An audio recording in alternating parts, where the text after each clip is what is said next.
Sakto napaka-oily ko guys. Kapag pinahid mo yan, tingnan mo, borado ka agad yung pagkaka-oily. Ayun oh, nagmamat siya kagad. Kaya nga sobrang trendy nito mattifying sunstick. Kasi sunscreen mo na, all control pa, para mas malinis kang tignan. Natatanggal ang galing no? Natatanggal yung pagkakahulas niya guys, hindi na oily. Kaya mako-compare mo talaga yung meron at wala eh. O, lagyan din natin yung kabila guys. Ang pinakamaganda dito guys, is sweat resistant to. Kahit magpawis-pawis ka, hindi talaga siya mamumuo. Walang white cast, walang kalat. This is SPF 50. Iwas ka na sa sunburn. May UV protection para hindi ka tumanda kagad guys. Lalong-lalo na kapag ikay nagpapaputi, kailangan mo ng protection para hindi masunog ulit. Sayang naman guys. Napakadali niyang gamitin. Hindi mo kailangan mag-blend-blend ng ganyan. Pahid-pahid ka lang ng ganyan guys. Okay na. Ganun lang. And then twist-twist mo na. Tapos itatabi mo na guys.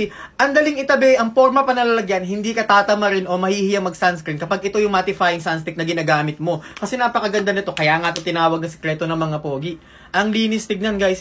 Di pa ako naghihilamos ngayon kasi gusto kong ipakita sa inyo talaga. Kapag oily ako, ito lang ipapahid ko. Hindi siya basta-basta sunscreen lang. Kasi nga nagbibigay siya ng all control. Nagmamat yung face mo. Ang linis. Ang fresh ng tignan. Almost 200,000 na po yung umorder na to. Ibig sabihin, maganda kasi talaga, binabalik-balikan. FDA approved pa. Hindi ka mag-aalala din. Isa sa mga pwede mong gawin bilang lalaki guys, mag-invest ka sa skincare. Mag-start ka sa sunscreen. Yun po yung pinaka-importanting masasuggest ko ngayon. Lalo na kung wala ka naman masyadong pimples, mag-sunscreen ka. Pwedeng-pwede ka na dito guys.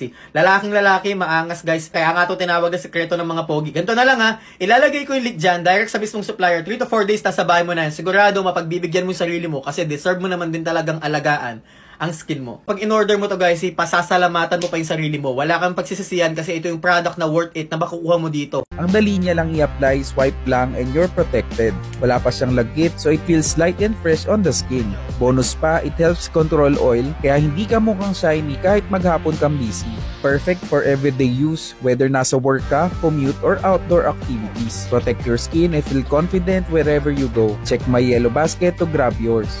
This is Camo Mattifying Sunstick. Hindi lang siya basta sunscreen, multi-purpose siya. Bukod sa nag-offer na siya ng SPF 50 para ma-protect tayo sa mga harmful UV rays na nagkakos ng premature aging, meron din siyang vitamin C and aloe vera na nakakatulong ma-hydrate yung face natin and also para ma-lighten yung mga dark spots natin. Then after nyo siyang i-apply sa face nyo, it will leave an oil-free mattified look. Kaya kahit gabi na, pwede mo pa rin siyang i-apply para looking fresh ka throughout the day. Pinaka nagustuhan ko sa kanya is lightweight lang yung feel niya, hindi malagkit at walang white cast. At kung itatanong nyo kung FDA approved ba to, yes na yes. Hindi ako magre-recommend ng product na hindi maganda para sa inyo. Kung gusto nyo rin ito, check nyo lang yung yellow basket or yung link sa comment section. Don't forget to follow.